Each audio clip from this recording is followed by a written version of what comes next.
आजको टपिक चाहिँ हाम्रो लरेन्स कप भन्ने छ है।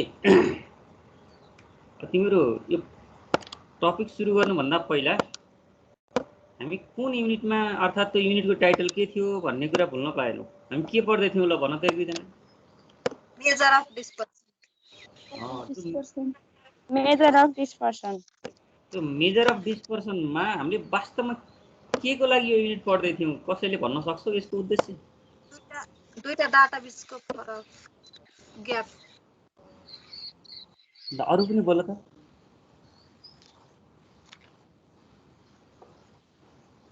वास्तवमा मेजर अफ डिस्पर्सनले के मेजर गर्छ? यो युनिटको खास उद्देश्य के?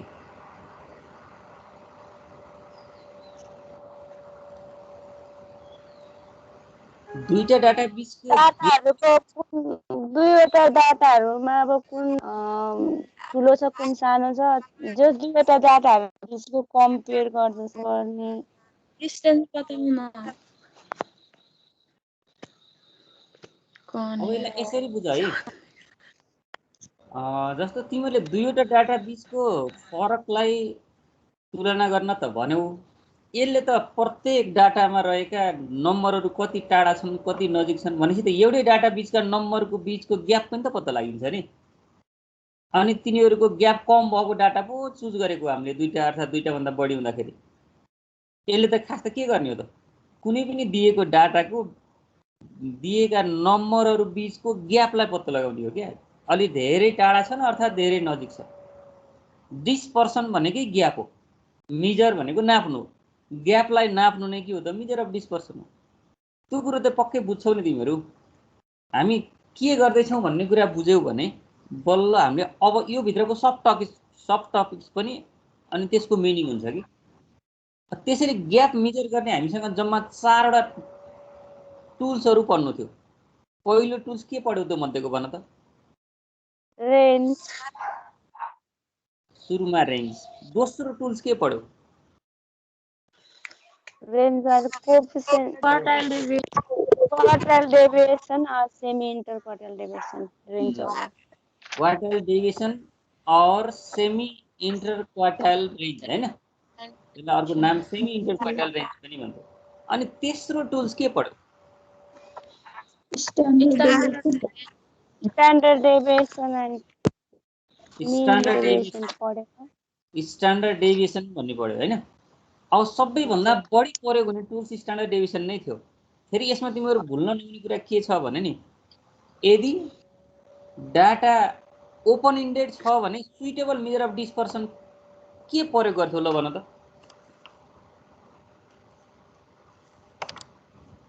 डाटा के भन्नु अरे sir?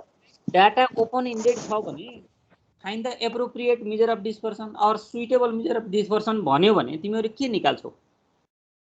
Median standard deviation quartile deviation. ल तिमीहरूले मैले भनेको सुन्छौ नि। ओपन इन्डेड डाटा छ भने मेजर अफ सेन्ट्रल टेन्डेन्सी भन्यो भने मिडियन हो।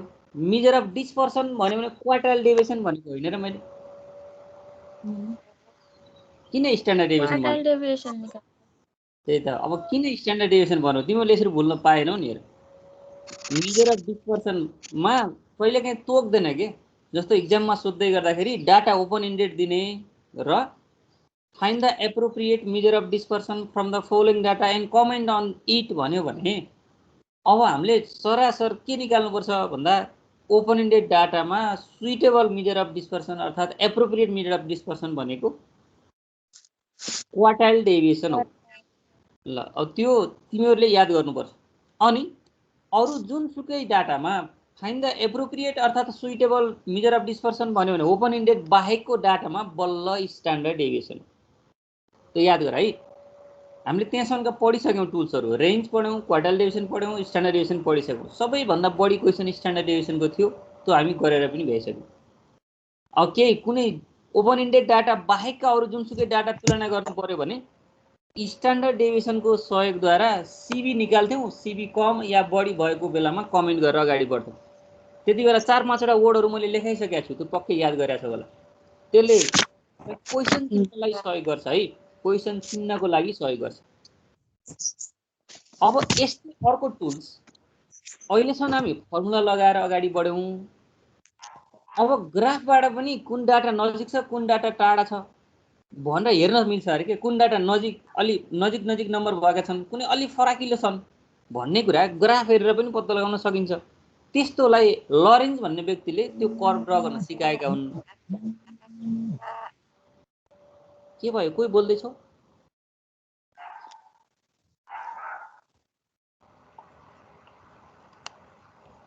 तिमीहरू मैले आवाज अलि आए जस्तो माने, के भन्दैछौ ल भन त।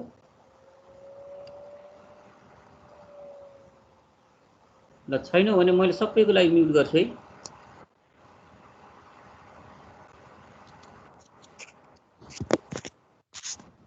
केही छ भने अनम्युट गरेर बोल्नु, होइन भने एकैछिन सुन।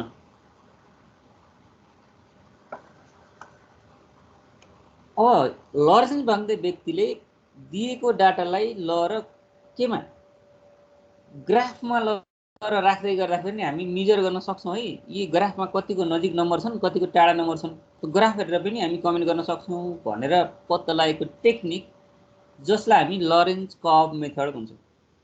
आज हामी त्यही टपिकमा पुगिरहेको छौँ। हेर त मैले यो अगाडिपट्टि तिमीहरूको यो बोर्डमा अगाडि ल्याएको पानमा तिमीहरूको बुकमा हेऱ्यौ भने पनि ठ्याक्कै यही छ।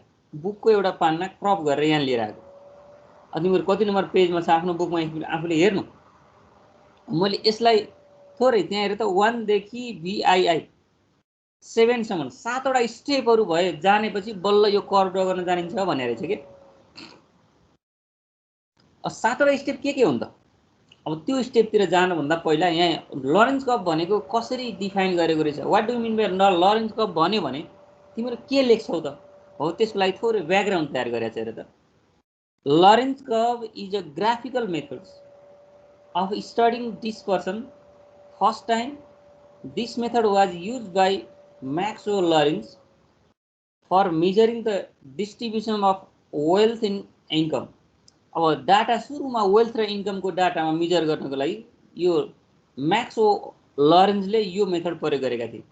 But today it is use to study the distribution of profit, wage, production etcetera. अहिले यो धेरै डाटाहरूमा यसलाई प्रयोग गर्न सकिन्छ। The following are the steps to be used in drawing the Lorenz curve.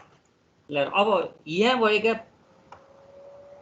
यति कतिवटा भन्दा 7वटा स्टेपहरू छन्। हेर त 1 2 3 4 5 6 7 यो 7वटा स्टेप जानिएन भने हामी कर्भ ड्र गर्न सकिँदैन।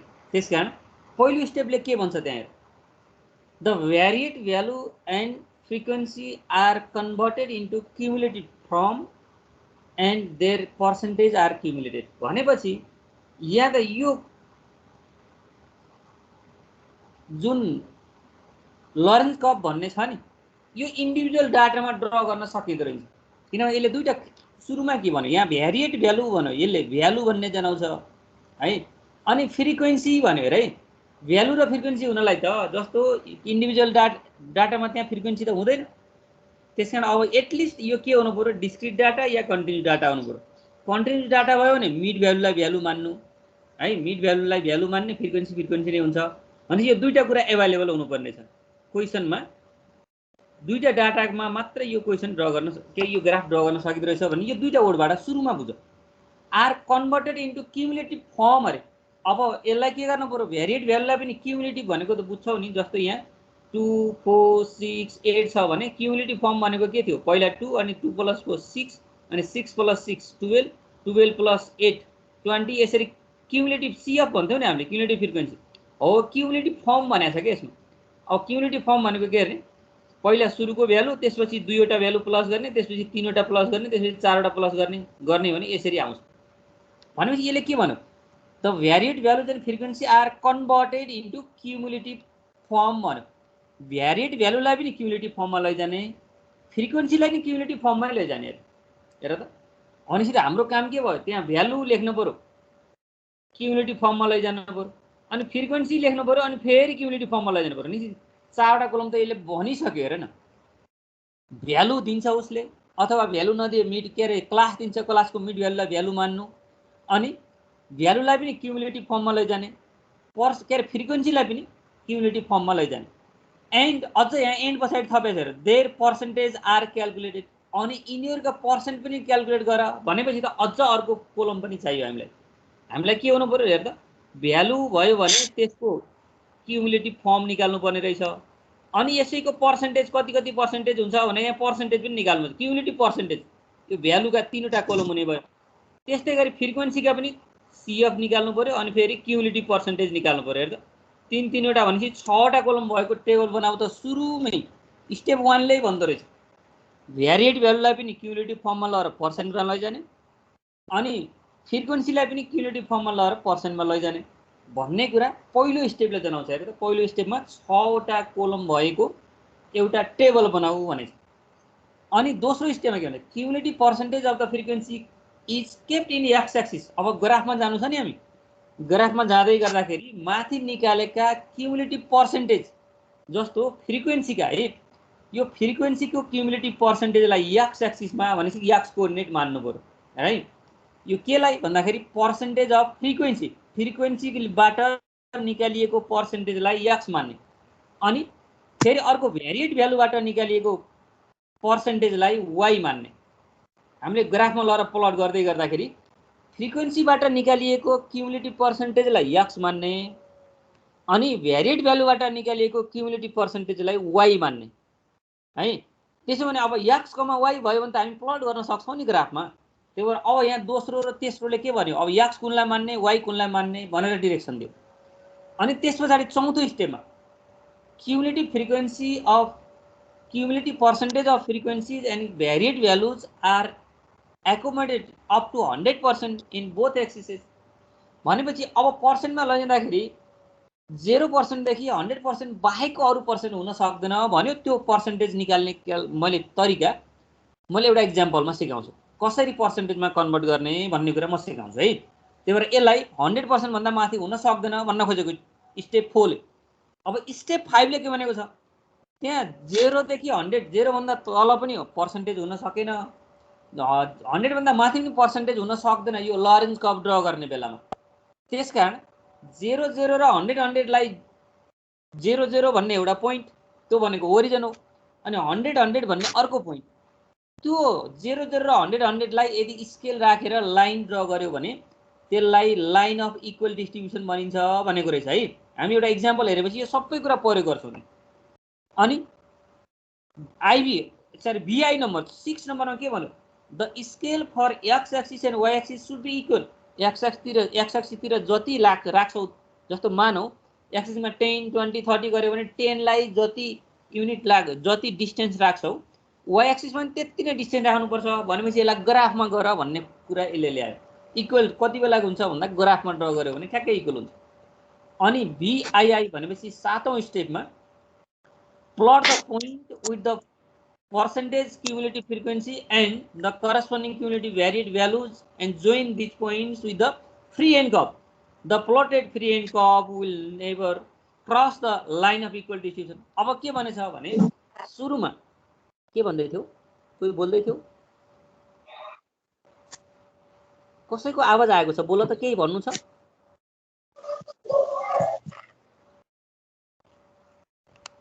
किन तिमीहरू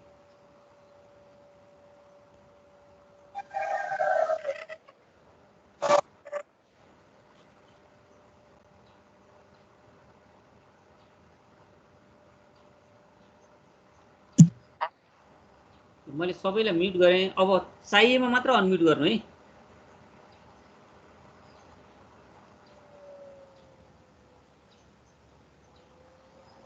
ल मैले यहाँ स्टेपहरु बताउँदै थिएँ। VII स्टेप भनेको के भन्दाखेरि ग्राफमा कसरी कुन कुन भ्यालु लर राख्ने र कसरी त्यो ग्राफमा कर्भ ड्र गर्ने। हामीले यहाँ लरेन्ज कर्भ भनेको छौँ नि, लरेन्जले कसरी कर्भ ड्र गरेका थियो भन्ने कुरा 7वटा स्टेपहरु यहाँ दिएको छ, जुन हाम्रो बुकमा जे थियो मैले ठ्याक्कै त्यही ल्याएर एक्सप्लेन गर्दैछु।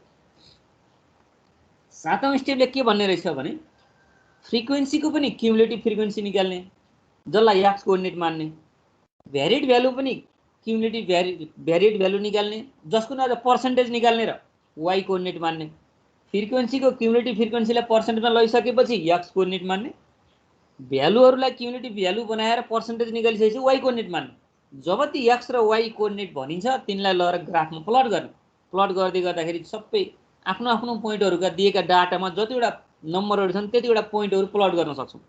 प्लट गरेपछि त्यसलाई फ्रीले ह्यान्डले जोइन गर्ने अरे कि।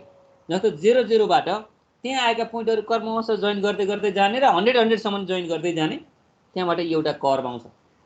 त्यस्तै अब अरू धेरै कर्भ के अरे डाटासँग तुलना गर्नु रहेछ भने अर्को डाटाको पनि त्यस्तै गर्दै जाने, अनि त्यसलाई पनि के गर्नु पर्यो कर्मश। जस्तो दुईटा डाटा तुलना गर्नु रहेछ भने त एउटामा भ्यालु सिएफ क्युमुलेटिभ भ्यालु अनि के अरे फ्रिक्वेन्सी सिएफ क्युमुलेटिभ फ्रिक्वेन्सी भने एउटामा 6वटा कोलम अर्कोमा 6वटा कोलम, मौका बोले 12वटा कोलम भएको पनि त्यहाँ देखिन सक्छ है। तुलना गर्नु पर्यो भने एकै ठाउँमा पहिलो एउटा डाटालाई लरेन्ज कर्भ ड्र गर्नु पर्यो भने 6वटा कोलम चाहिँदो रहेछ, अनि अर्को दोस्रो डाटालाई त्यहीँनिर लरेर तुलना गर्नु पर्यो भने दोस्रो पनि त त्यही गर्नु पर्यो। भ्यालु हुन्छ फ्रिक्वेन्सी हुन्छ, अनि भ्यालुको चाहिँ क्युमुलेटिभ भ्यालु निकाल्नु पर्यो, क्युमुलेटिभ पर्सेन्टेज निकाल्नु पर्यो, फ्रिक्वेन्सीको नि क्युमुलेटिभ फ्रिक्वेन्सी निकाल्ने, क्युमुलेटिभ पर्सेन्टेज निकाल्ने भनेपछि 6वटा 12वटा कोलमहरू हुन्छन्। यदि त्यही 12वटा कोलम मध्येमा क्लास दिएर फ्रिक्वेन्सी दिएको रहेछ भने क्लासबाट मिड भ्यालु निकाल्दा अर्को एउटा कोलम बढ्छ भनेपछि 14वटा स्टेप हुन्छन्।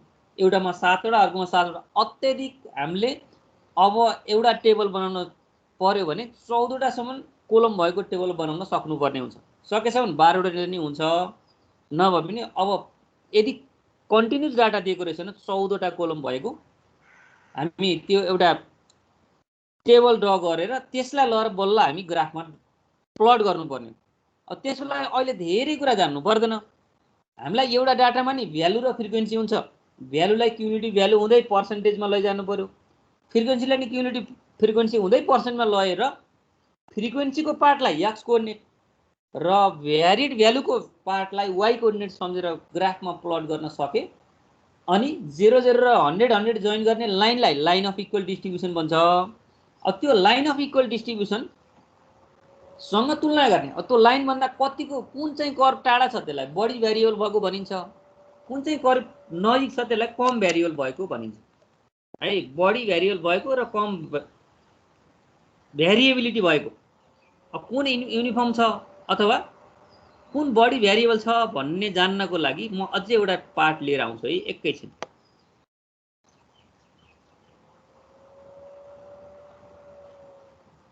तिमीहरूको बुकमा त्यहीँनिर भएकै पाठ हो त्यो।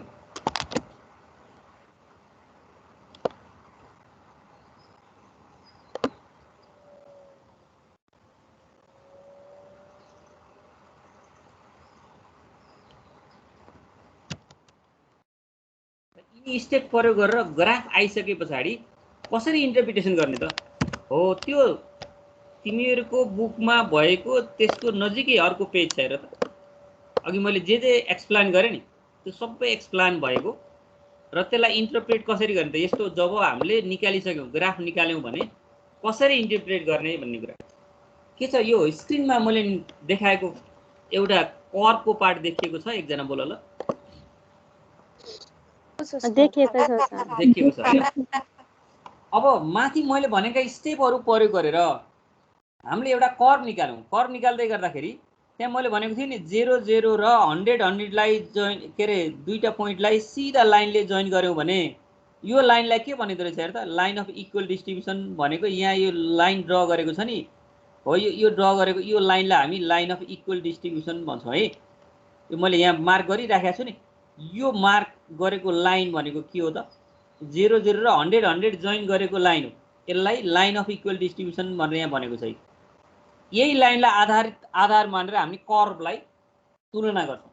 अब मानौँ त्यहाँ ए भन्ने एउटा डाटा रहेछ, त्यसलाई ए भन्ने डाटालाई कर्मश यहाँ विभिन्न पोइन्टहरू तिमीहरू प्लट गर्दै गइसकेपछि यी पोइन्टहरूलाई 0 0 र 100 100 सँग जोइन गर्दै गर्दा फ्रीले यसरी हातले जोइन गर्यो, यिनीहरूलाई हातले ड्र गर्यो।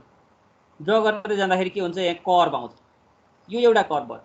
फेरि बी भन्ने अर्को डाटा रहेछ, त्यस्तै अब फ्रीले बीमा भएका पोइन्टहरूलाई पनि प्लट गर्दै गयो। ती पोइन्ट प्लट कसरी गर्ने भन्दाखेरि क्युमुलेटिभ फ्रिक्वेन्सी यहाँ यता लेखेको छ हेर त, पर्सेन्टेज अफ क्युमुलेटिभ फ्रिक्वेन्सीलाई एक्स कोअर्डिनेट मान्ने अनि पर्सेन्टेज अफ क्युमुलेटिभ भ्यारिड भ्यालुलाई वाइ कोअर्डिनेट मान्दै गर्दा आएको ग्राफ हो। यसरी बी भन्ने डाटा रहेछ भने अर्को कर्भ आउने भयो, सी भन्ने डाटा रहेछ भने अर्को कर्भ आउने भयो हेर त। यहाँ तीनवटाको तुलना गर्न खोज्यो।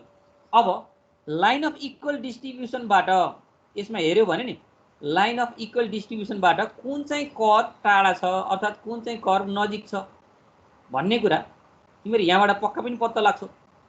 हेर त यसबाट ए नजिक छ अर्थात् बी नजिक छ अर्थात् सी नजिक छ तिमीहरू त हेरेर भन्न सक्छौ नि त हैन।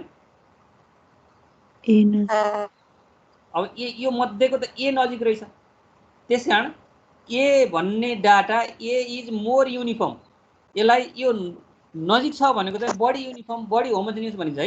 ए इज मोर युनिफर्म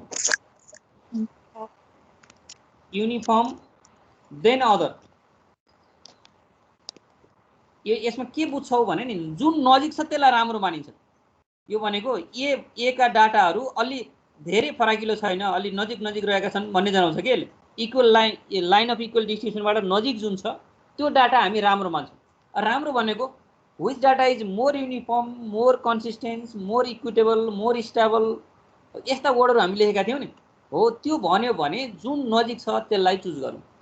अनि which data is more variable भन्यो भने जुन टाढा छ त्यसलाई चुज गर्नु। यहाँ C is more variable than other कुन चाहिँ डाटामा अलि टाढा टाढा रहेका छन् नम्बर भन्यो भने त्यो टाढा रहेको लिनु। which data is more variable भन्यो भने टाढा रहेको लिनु। which data is more uniform अर्थात् more consistent more homogeneous more stable more equitable यस्ता वर्ड आयो भने नजिक भएको डाटालाई लिनु। हामी यसरी हामी कमेन्ट गर्न सक्छौँ। जति इक्वल लाइन अफ इक्वल डिस्ट्रिब्युसनबाट जति टाढा कर्वहरू छन् तिनीहरू कर्व धेरै फराकिला छन् भन्ने बुझिन्छ। फराकिलो डाटालाई हामी राम्रो मान्दैनौँ। त्यसकारण यो भ्यारिएबल र इनइक्वालिटी र स्क्याटरनेस यो तीनवटा वर्ड आयो भने टाढा भएका चुज गर्नु। अनि uniform homogeneous stable consistency equitable यस्ता वर्ड आयो भने र त्यसको अगाडि मोर थपियो भने नजिकको चुज गर्नु। लेस थपियो भने टाढाको चुज गर्नु। अब मोर भनेको के त which data is less uniform भन्यो भने सी इज लेस युनिफर्म भन्न मिल्छ। which data is more uniform भन्यो भने ए इज मोर युनिफर्म। त्यो मोर धेरै नजिक नजिक रहेका कुन चाहिँ धेरै नजिक नजिक रहेका नम्बरहरू भएको डाटा कुन हो भन्दा ए हो। अनि त्यसपछि धेरै नजिक नजिक नभएको डाटा कुन हो भन्यो भने सी हो। त्यहाँ भएको या नभएको लेस र मोरले नजिक भएको भनेको के हुन्छ मोर युनिफर्म भन्नाले नजिक भएको चुज गर्नु पर्यो। लेस युनिफर्म भनेपछि टाढा भएको चुज गर्नु पर्यो। त्यही भएर अब त्यसको मोर र लेस कुन आइरहेछ वर्ड त्यो पनि याद गर्नु। अब युनिफर्मको आधारमा कमेन्ट गर भन्यो भने आफ्नै तरिकाले यो बढी युनिफर्म छ यो कम युनिफर्म छ भनेर कमेन्ट गर्न सक्छ। भनेपछि अब हाम्रो काम के हुन्छ यस्तो कर्व कसरी निकाल्ने भन्ने कुरा जान्नु पर्यो कि यो त एनालाइसिस गर्न मात्र सिक्यौँ। यो लाइन अफ इक्वल डिस्ट्रिब्युसनबाट जुन नजिक छ त्यो बढी युनिफर्म हुने रहेछ जुन टाढा छ त्यो बढी भ्यारिएबल हुँदो रहेछ। मोर भ्यारिएबल भनेको टाढा रहेको। अब फेरि लेस भ्यारिएबल भन्यो भने नजिक रहेको। A is less variable than other भन्न सकिन्छ। A is more uniform than other भन्न सकियो। A is less variable than other भन्न सकियो। तर C is more variable than other भन्न सकियो। C is less uniform than other भन्न सकियो। राइट ठिक उल्टो छ। यी वर्डहरू तिम्रो लेस र मोर के आउँछ याद गर्नु पर्यो। 5वटा वर्डको अगाडि लेस आयो भने नजिकको चुज गर्नु। 5वटा वर्ड भनेको uniform consistence stable equitable homogeneous यी 5वटा वर्डको अगाडि यदि के अरे मोर आयो भने लेस होइन है more homogeneous more stable more equitable more consistence भन्ने आयो भने नजिकको चुज गर्नु है। यो 5वटा वर्डको अगाडि मोर आयो भने नजिकको चुज गर्नु। अनि त्यो 5वटा वर्डको अगाडि लेस आयो भने टाढाको चुज गर्नु। त्यस्तै अर्को त्यो बाहेकका अर्को 3टा वर्डहरू छन् भ्यारिएबल इनइक्वालिटी र स्क्याटरनेस। स्क्याटर भनेको नि टाढा अनि भ्यारिएबल भनेको नि टाढा र इनइक्वालिटी भनेको नि त्यो टाढा नै भन्ने जनाउँछ। त्यसको लागि मोर भ्यारिएबल भन्यो भने मोर हुनको लागि त धेरै फराकिलो हुनु पर्यो। त्यसो भने टाढाको चुज गर्नु। अनि मोर इनइक्वालिटी भन्यो भने टाढाको चुज गर्नु पर्यो। मोर स्क्याटर भन्यो भने टाढाको चुज गर्नु पर्यो। र त्यसैको अगाडि लेस भ्यारिएबल भन्यो भने फेरि नजिकको चुज गर्नु पर्यो। अनि लेस स्क्याटर भन्यो भने नजिकको चुज गर्नु पर्यो। लेस इनइक्वालिटी भनेको नि नजिकको चुज गर्नु पर्यो। त्यसकारण यो कम्तीमा 8वटा वर्डहरू तिम्रो याद गर्यो भने सजिलो हुन्छ। पहिलो 5वटा वर्डको अगाडि मोर आइदियो भने नजिकको चुज गर्ने लेस आयो भने टाढाको चुज गर्ने। फेरि दोस्रो 3टा वर्डहरुको अगाडि मोर आयो भने टाढाको चुज गर्ने, लेस आयो भने नजिकको चुज गर्ने। यो हामीले सम्झनु नि सजिलो रहेछ। मोर भन्यो भने टाढा, लेस भन्यो भने नजिककै चुज गर्ने भन्ने बुझिँदो रहेछ। केमा भन्दा भेरिएबलमा, इनइक्वालिटीमा र स्क्याटरमा, यो 3वटा वर्डमा which data is more variable भन्यो भने टाढाको चुज गर्नु, which data is less variable भन्यो भने नजिकको चुज गर्नु। कहाँबाट भन्दा लाइन अफ इक्वल डिस्ट्रिब्युसनबाट। तर अर्का 5वटा वर्डहरु छन् नि, which data is more consistent, more homogeneous, more stable, more equitable हो, यस्ता वर्डहरु आएको बेलामा मोर होमोजेनियस भन्नु भने हामी लेस भनेको त्यो लाइन अफ इक्वल डिस्ट्रिब्युसनबाट लेस डिस्टेन्स भएको चीज गर्नु। मोर भेरिएबल भन्यो भने त्यो टाढाको चुज गर्ने, मोर होमोजेनियस भन्यो भने नजिकको चुज गर्ने। अब त्यसो भने more homogeneous, more consistent, more stable, more equitable यस्ता वर्ड आयो भने सबैभन्दा नजिकको कुन छ त्यसलाई मोर होमोजेनियस भन्नु, मोर स्टेबल भन्नु, अर्थात् मोर इक्विटेबल भन्नु, मोर कन्सिस्टेन्स भन्नु। त्यही भएर यसलाई मिलाएर तिमीहरूले त्यो वर्डहरुको आधारमा कमेन्ट गर्न सिक्नु पर्यो है। जब ग्राफ ड्रा गरिसके पछाडि यस्तो, अब ग्राफ कसरी ड्रा गर्ने भन्नेतिर जाऊ।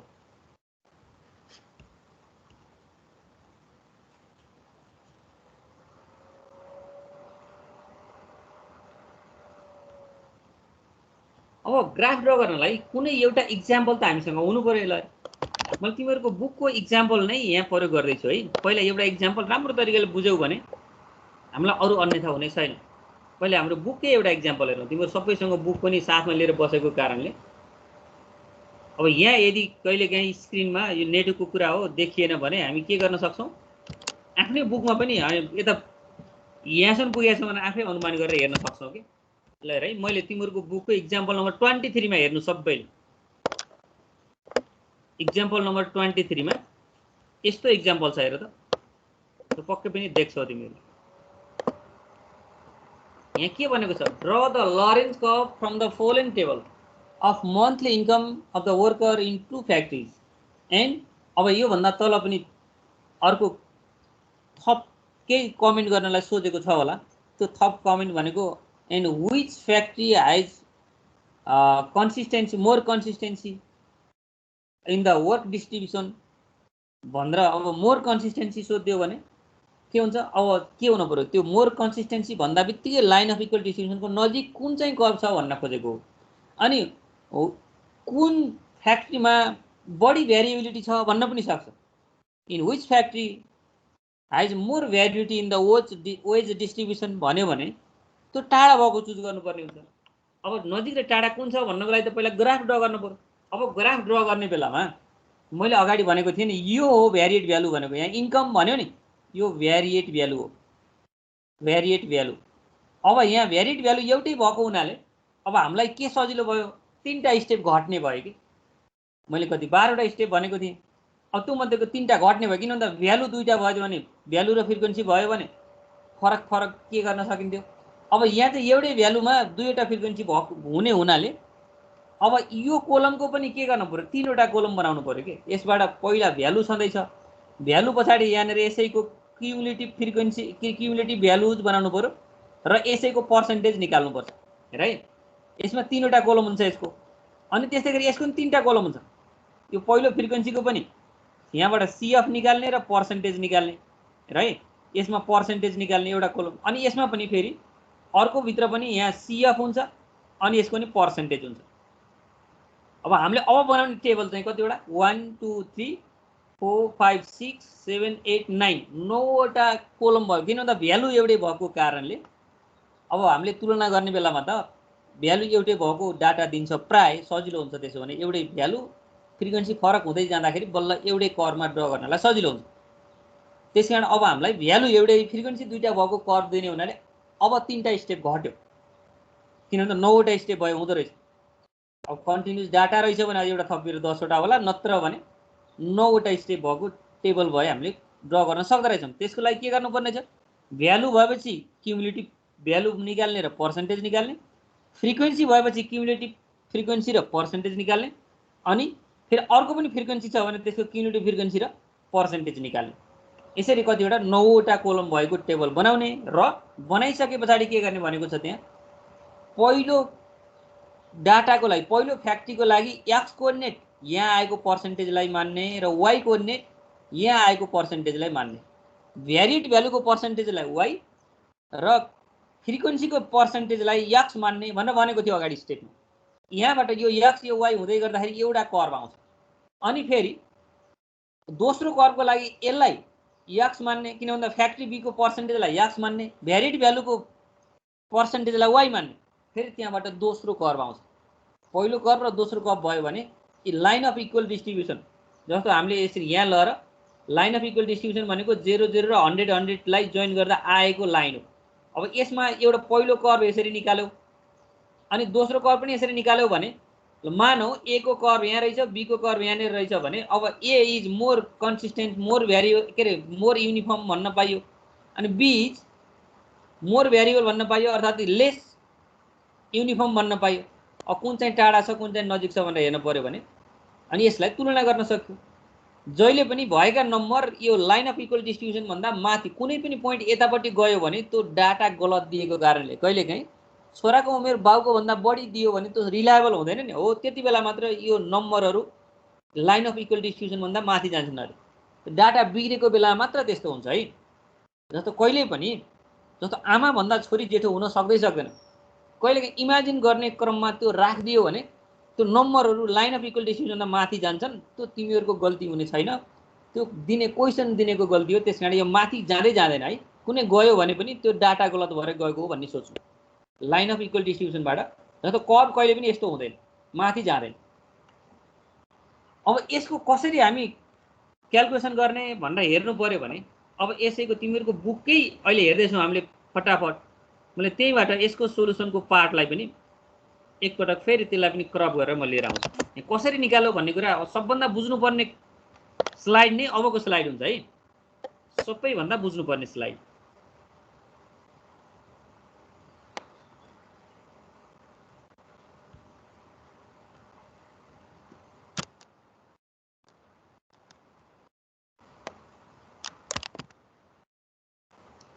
ल अघि मैले भनेका कोलमहरू सबै कोलम यहाँ छन् है।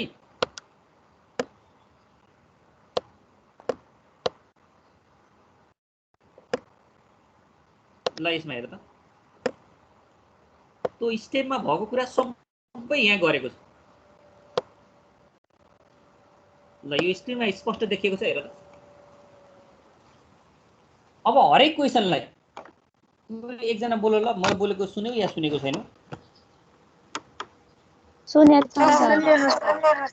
ल अब त्यसो भने अघि भएको भ्यारिएट भ्यालु भनेको यहाँ इन्कम छ है, यो इन्कमलाई भ्यालु मानेका थियौँ नि। अब यसको क्युमुलेटिभ इन्कम भनेको छ हेर त। क्युमुलेटिभ इन्कम भनेको के त? सुरुमा 450 चुज गर्यो अनि त्यसपछि यो 450 मा 500 प्लस गर्यो, यहाँ कति आयो त? 950 आयो। 950 मा 550 प्लस गर्यो, कति आयो? 1500 आयो। 1500 मा 600 प्लस गर्यो, कति आउँछ? 2100। 2100 मा कति आउँछ? 650 प्लस गर्यो, 2750 आउने भयो। अब फेरि 2750 मा 700 प्लस गर, 3450 आउँछ। 3450 मा 750 प्लस गर, 4200 आउँछ। 4200 मा 800 प्लस गर, 5000 आउँदो रहेछ। भनेपछि क्युमुलेटिभ भ्यालु निकाल्यो हामीले, कर्म छ। यसलाई तिमीहरू पहिला फ्रिक्वेन्सीमा नि गरेका थियौ, अन्यथा छैन। अब हामीले यो 9% कसरी निकाल्यो भन्ने कुरा बुझ्नु पर्यो सबभन्दा पहिला। यहाँ पर्सेन्टेज भन्यो नि, यो क्युमुलेटिभ इन्कमलाई पर्सेन्टेज के गर्यो भने लास्टमा आएकोलाई हामी टोटल भन्छौँ। त्यसकारण सुरुको फ्रिक्वेन्सी अपन अन्तिमको फ्रिक्वेन्सी इन्टु 100 हान्यो भने ल एकचोटि रफ गर त। यहाँ सुरुमा भएको क्युमुलेटिभ भ्यालु भनेको 450 छ, अपन अन्तिममा भएको भ्यालु कति छ? 5000 छ। इन्टु 100 गर त ल, कसैले यहाँ कति आउँदो रहेछ? 450 अपन, अर्थात् यसलाई अर्को कति आउँछ? 9%। ल 9%।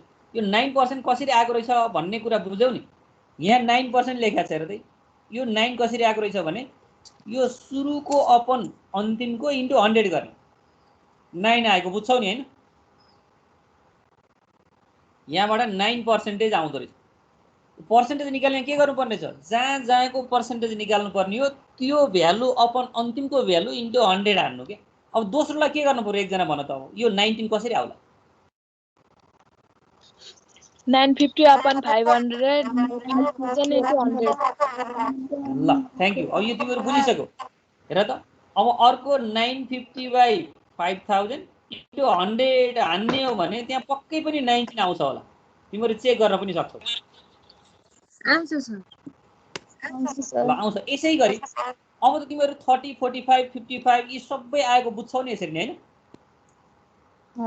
कर्म छ जस्तो यो 1500 अपन 5000 इन्टु 100 यस्तै गरेर कर्म छ यिनीहरूको पर्सेन्टेज निकाल्दै जाऊ है। हो यसलाई क्युमुलेटिभ पर्सेन्टेज भनिन्छ। क्युमुलेटिभ भ्यारिड भ्यालुको क्युमुलेटिभ पर्सेन्टेज यसलाई जहिले पनि y मानिन्छ है। अब ग्राफमा प्लट गर्दै गर्दा यो भ्यारिएट भ्यालुबाट आएको पर्सेन्टेजलाई y मानिन्छ। अब डाटा ए र डाटा बी यहाँ दुईटा छ नि, फ्याक्ट्री ए र फ्याक्ट्री बी भनेको छ नि। अब फ्याक्ट्री ए भित्र के गर्ने, फ्याक्ट्री बी भित्र के गर्ने। ल अब त्यसपछि फ्याक्ट्री ए को लागि हेर त यहाँ फ्याक्ट्री ए भनेको छ यो भित्र पनि त फ्रिक्वेन्सी दिएको छ नि। उसले पहिलो दिएको फ्रिक्वेन्सी यही हो। यहाँ दिएको पहिलो फ्रिक्वेन्सी भनेको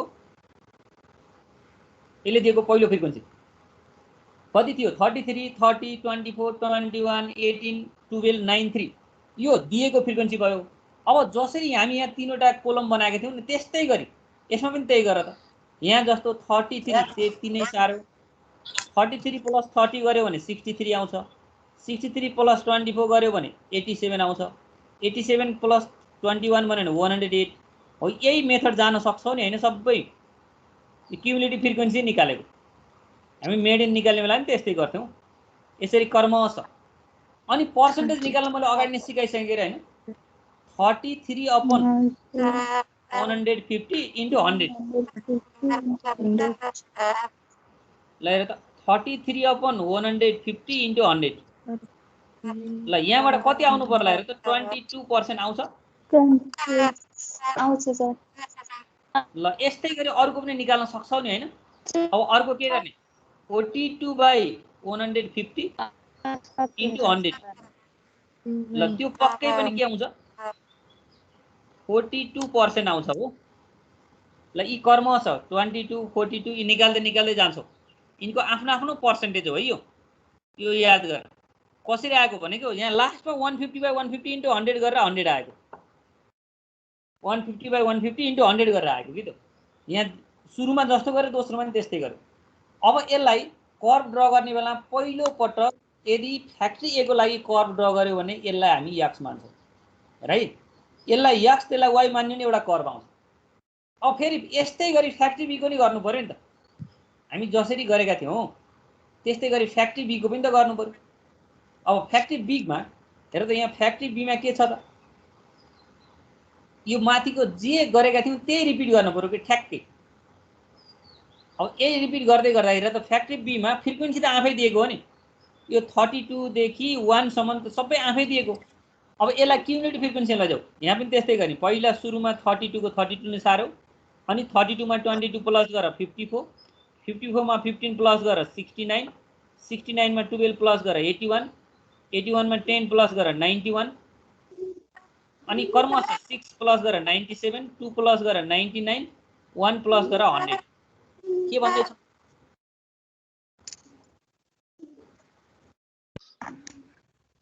कोही बोल्दै छौ?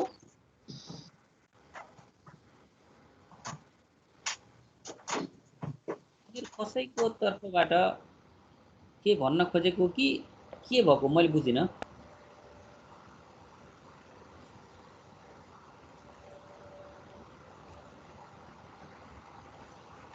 ल अब यस्तै गरी 32 कसरी आएको थियो त हेर त पर्सेन्टेज 32/100 इन्टु 100 गरेर 32/100 इन्टु 100%। ल यो त सजिलो रहेछ नि। हेर 100 भएको हुनाले जति जति छ त्यति पर्सेन्ट आउँछ हैन? अब 69/100 इन्टु 100 गर्दा 100 क्यान्सल हुन्छ त्यही आउँछ। कर्म छ जति जति छ त्यति त्यति आउने भयो। सबभन्दा सजिलो टोटल 100 आयो भने सबभन्दा सजिलो हुँदो रहेछ। ल अब पहिलो पटक x यो ए भन्ने फ्याक्ट्रीको पर्सेन्टेजलाई x मान्ने र भ्यारिड भ्यालुलाई y मान्ने यसबाट एउटा कर्भ आउँछ। अनि दोस्रो पटक फेरि यसलाई x मान्ने र y चाहिँ के हो त यही हो। अनि दोस्रो कर्भ आउँछ। यसलाई ल अब ग्राफमा राख्ने होला। यो पहिला त यो 9वटा कलम कसरी कसरी लेख्ने हो भन्ने कुरा प्रष्ट बुझ। अब बुझिसक्यौ भने यसलाई लएर फेरि के गर्नु पर्यो, हामी कर्वमा ग्राफमा लएर राख्नु पर्यो। तिमीहरूसँग ग्राफ छ भने बल्ल एक्चुअल कर्व आउँछ है। ग्राफ छैन भने पनि तिमीहरू ग्राफ बनाउँदै गर्दाखेरि एक्स एक्सिसमा एक्स कोअर्डिनेटमा जति डिस्टेन्सका पोइन्टहरू छन् वाइमा पनि त्यति सेम डिस्टेन्स भयो क्या। जस्तो 10 बाई 10 को ग्यापमा उति नै डिस्टेन्स राख्नु, 20 बाई 20 को ग्यापमा त्यति नै डिस्टेन्स, बराबर समान ग्याप भएका पोइन्टहरूलाई मार्क गर्दै जानु। ग्राफ भयो, ग्राफले आफै समान ग्याप भएको राखेकै हुन्छ। त्यसकारण अब यसको ग्राफ कस्तो हुन्छ त्यो हेरौँ। तिमीहरूको बुकमा त पक्कै हेरिसक्यौ तिमीहरूले ग्राफ कस्तो आउँछ भनेर त। अब मैले त्यसलाई फेरि यहाँ पनि लिएर आउँछु है।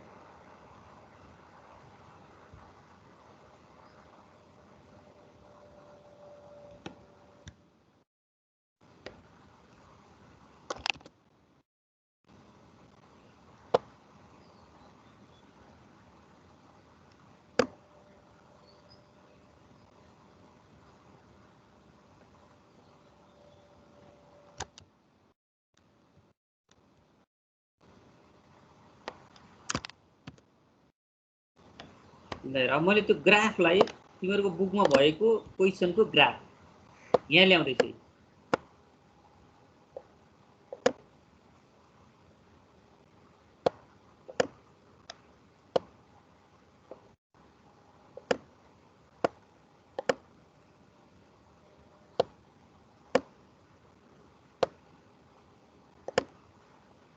ल हेर, यो ग्राफ सँगसँगै हामी के गरौँ भने योभन्दा जस्ट माथिको पार्ट पनि यो सँगै राख्यौँ भने हामीलाई सजिलो हुन्छ हैन। यहाँ भएको माथिको पार्टलाई पनि यही ल्याएर राखौँ त अनि बल्ल हेर्नलाई सजिलो हुन्छ।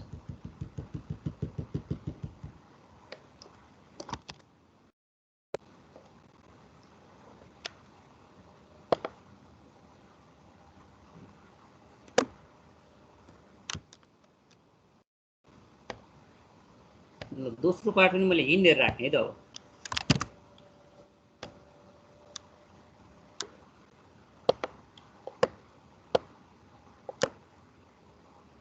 अब अलिक सानो बनाएर राखौँ तर सँगसँगै राखौँ।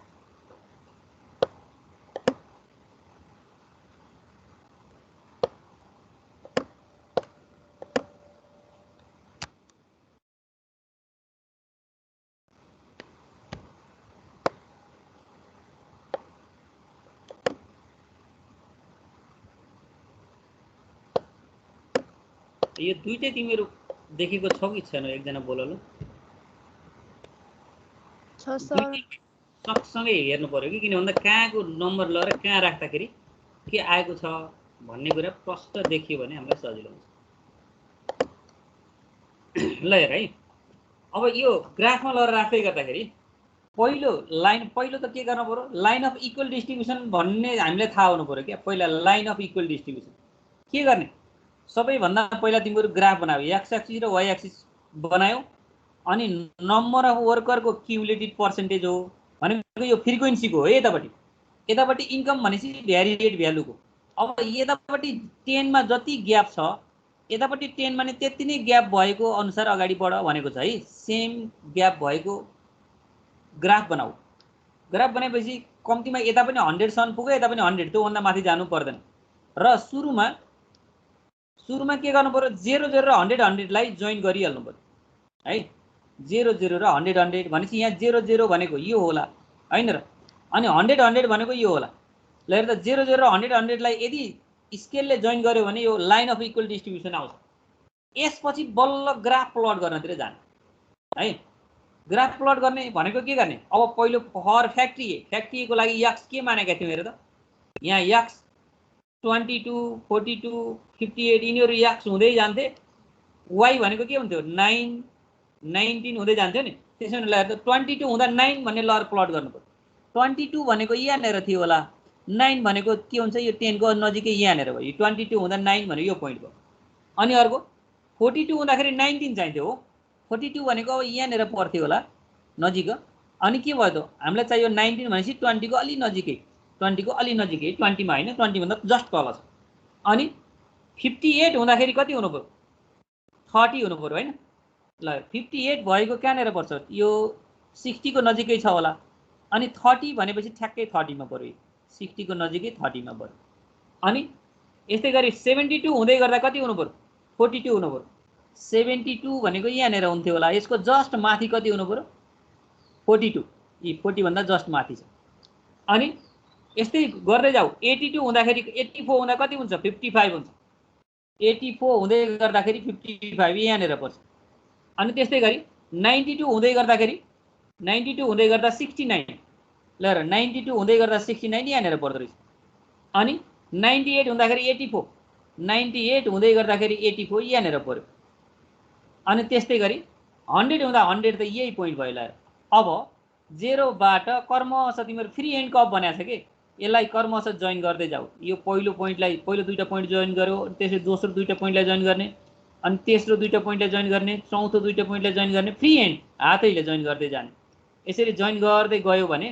हेर त एउटा कर्भ आयो कि आएन फ्याक्ट्री ए को लागि कर्भ आयो अब फ्याक्ट्री बी को लागि पनि त्यस्तै गर फ्याक्ट्री बी को लागि के गर्ने फ्याक्ट्री बी को क्युमुलेटिभ पर्सेन्टेजलाई यक्स मान भनेपछि यो कोलमलाई यक्स मान्नु पर्यो है कर्म छ के गर्ने यो कोलमलाई यक्स मान्नु पर्यो यहाँ मैले अर्को कलर लिएर आउँछु हेर त यहाँ मैले यो कलर जुन लगाएको छु यो दोस्रो पार्ट यहाँ हेर त यो यक्स मान्नु पर्यो भनेपछि 32 यक्स मान्दै गर्दाखेरि 9 लाई वाइ मान्नु पर्यो कि अब हेर त 32 हुँदै गर्दाखेरि 9 छ अनि 54 हुँदै गर्दाखेरि के हुन्छ 19 हुनु पर्यो 54 हुँदै गर्दाखेरि 19 यहाँ ठ्याक्कै यो पोइन्ट लागिरहेछ अनि अर्को के हुनु पर्यो 69 हुँदै गर्दाखेरि के हुनु पर्यो 69 को 30 हुनु पर्यो 69 को 30 यहाँनेर छ अनि त्यस्तै गरी 81 हुँदै गर्दा कति हुनु पर्यो 42 हुनु पर्यो र 81 हुँदाखेरि 42 यहाँ यतापट्टि यहाँनेर हुनुपर्ने चाहिँ थोरै गल्ती गरेर छ हैन अनि 91 हुँदाखेरि 91 42 यो 91 हुँदाखेरि कति हुनु पर्यो 55 हुनु पर्यो 91 हुँदा 55 ल 55 भनेपछि यसको थोरै कहाँ पुग्यो यहाँनेर पुग्नु पर्यो 91 हुँदा 55 यसले थोरै थोरै गल्ती जस्तो कुनै पोइन्ट नराखी गरेछ हैन अनि 97 हुँदै गर्दाखेरि कति 69 हुनु पर्यो 97 हुँदै गर्दाखेरि 69 भनेपछि 70 को नजिकै यो ठीक छ अनि 99 हुँदै गर्दाखेरि कति हुनु पर्यो 84 हुनु पर्यो 99 हुँदा 84 भनेको माथि 84 ठीक छ यो पनि अब 100 हुँदाखेरि 100 यही हो पोइन्ट अब यसमा नि कर्म छ 0 0 बाट जोइन गर्दै जाऊ यो पहिलो दोस्रो पोइन्ट दोस्रो तेस्रो पोइन्ट तेस्रो चौथो पोइन्ट चौथो पाँचौं पोइन्ट यसरी कर्म छ जोइन गर्दै गर्दै जाऊ त जोइन गर्दै जाने भने के आउँछ फेरि लास्टमा अर्को कर्भ पनि आयो त्यसो भने यो ए भन्ने कर्भ भयो यो बी भन्ने कर्भ भयो अब यहाँ यसले क्वेसन के सोधेको थियो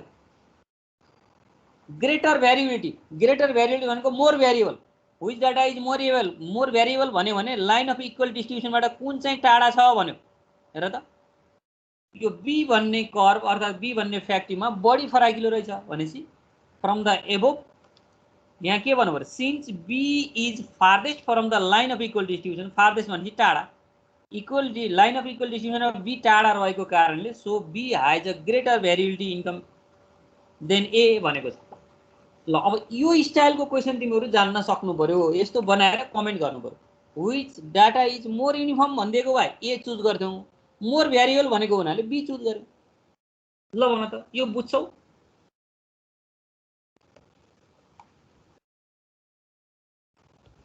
खै तिमीहरू बोलेनौ